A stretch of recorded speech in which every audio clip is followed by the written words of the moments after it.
The mighty Dragonborn and the Herculean Half-Orc are two races that will be coming to Baldur's Gate 3, at the latest on the game's official release. Now I said that with certainty, but I can't really say it like that until Larian specifically says it themselves. In going through my old BG3 notes over the past several years, despite many people saying that they recall Larian stating that all the races from the player's handbook will be in the game, from my research I can't find any evidence of them actually saying that. I think many are confusing it with the time when Larian said that all the 5e player's handbook classes and subclasses will be in the game, and that was back during a Reddit AMA in 2019. With that said though, I still firmly believe that we will be getting both of these epic races, and the most obvious reason for this is because they're both races that are included in the most core essential D&D 5th edition book, the Player's Handbook, which Larian of course has a license to use. Another reason is that both of these races are just very significant, beloved races that many D&D players use in their 5th edition campaigns.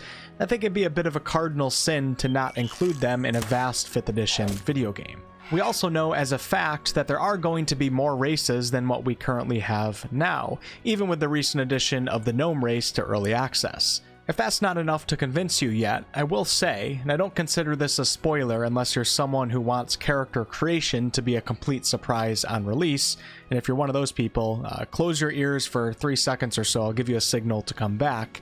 Both the Dragonborn and Half-Orc models have been data mined. So it's looking very, very good for both of these races come official launch, but personally I wouldn't get too excited to see them in early access, as Sven, who is the owner and creative director of Larian, did say that they'll be saving a few of the races for the official release. So let's talk about both of these races, starting with a little lore, which you can skip for each segment if you'd like. I did leave chapter markers below. And then I'm going to get into the racial features that should be present in BG3 if you choose these races, some of which are really, really good features, so make sure to stay tuned to see what those are. And then I'll also talk about what classes go well with each of these races. Half-orcs are born of both human and orc ancestry, but oftentimes shunned in both societies alike for several different reasons. Most half-orcs grew up among humans or orcs, as they don't really have their own racial homeland, so to say, and they tend to take on qualities of their particular home's culture. Many humans looked at half-orcs as savages, while many orcs look at them as weaker and inferior to themselves. Despite this prejudice that they oftentimes experience, they still prove time and time again that they're quite capable of becoming very mighty heroes, and even feared, dangerous villains. It's not even entirely unusual for a half-orc to rise to a position of power within his or her orc tribe, usually due to their intelligence. Half-orcs in Baldur's Gate 3 will get a +2 to Strength and a +1 to Constitution.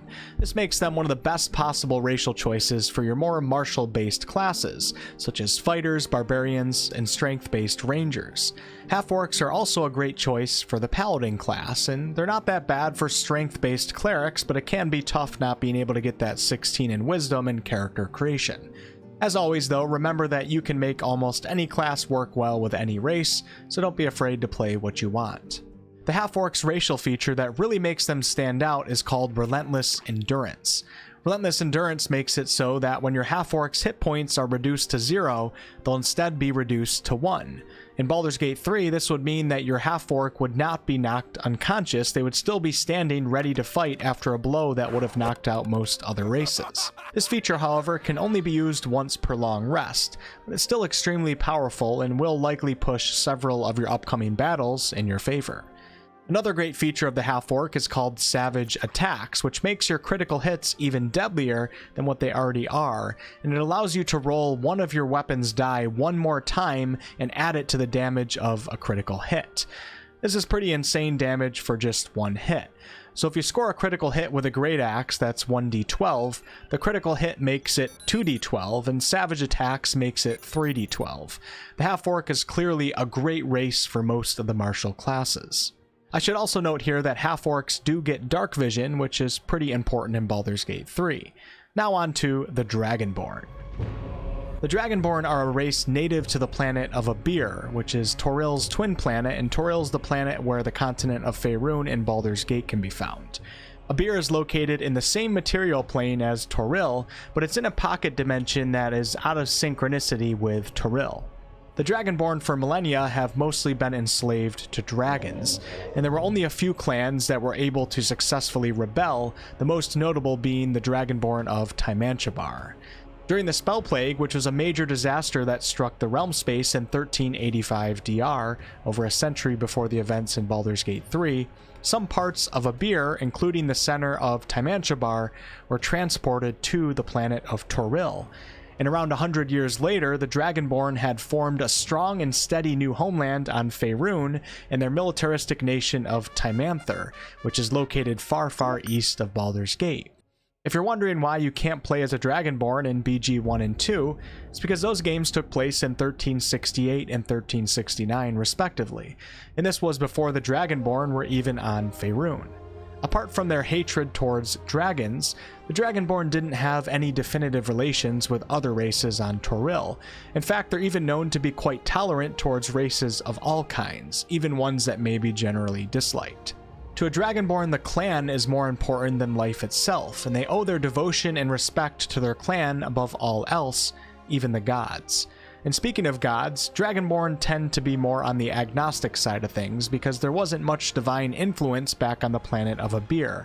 But some Dragonborn have found religion on Toril, and these religious Dragonborn are known to be quite devoted to their chosen church. Dragonborn care greatly about honor, and in their culture they have an understanding that their personal actions affect the honor of their clan. Because of this, they have a continual drive for self-improvement, and are known to push themselves to extreme efforts before giving up on something. The capital city of Tymanther is called Gerad Thymer, which serves as the cultural nexus for the Dragonborn on Faerun. If you decide to play as a Dragonborn in Baldur's Gate 3, expect to receive a +2 to Strength and a +1 to Charisma right away in character creation. This makes the Dragonborn hands down one of the best choices for the Paladin class, as you get a boost to Strength for your weapon attacks and also a boost to Charisma, which is the Paladin's spellcasting ability. Other classes that Dragonborn can really line up well with are the classes that may use Strength as one of their primary ability scores, such as Fighters, Barbarians, and Strength-based Rangers. That +1 to Charisma, however, cannot be ignored, and this will allow you to get a 16 in Charisma in character creation, making the Dragonborn a pretty good choice for some of the casters as well, such as the Sorcerer and Bards. A Strength-based College of Valor Dragonborn Bard would be a pretty cool character. Another important feature that you should expect right away in character creation is called Draconic Ancestry, which allows you to choose a type of dragon that you want to not only get a breath weapon based off of, but also gain resistance to the type of damage associated with your chosen dragon ancestry. For example, here's the 5th edition Draconic Ancestry chart, and if you choose Red Dragon, you'll get Fire Breath and also gain resistance to fire damage, which means you'll only take half fire damage. The breath weapon is used as an action, and it can only be used once per short or long rest. Basically, you'll breathe out a line or a cone depending on the dragon ancestry that you choose. As you can see here, the Brass Dragon also gets fire like the Red Dragon, but the Brass Dragon's breath weapon is a 5 by 30 foot line, while the Red Dragon breathes out a 15-foot cone. If enemies fail a saving throw, which is also determined by your chosen dragon ancestry, they'll take 2d6 damage and half of that on a successful save. This damage does increase at specific higher levels. It's a really cool draconic type feature that's going to make your Dragonborn very unique from other races, especially when dealing with enemies that might have vulnerabilities that line up with your ancestry. I currently have the Red Prince in my party in DOS 2, which is a lizard that has a lot of Dragonborn similarities. I think Larian is going to do really great with this race. Thank you guys so much for watching, and let me know below in the comments if you plan on playing as a Half-Orc or Dragonborn. If Larian Studios includes the Oathbreaker subclass for the Paladin, I'll certainly be running a Dragonborn Oathbreaker Paladin.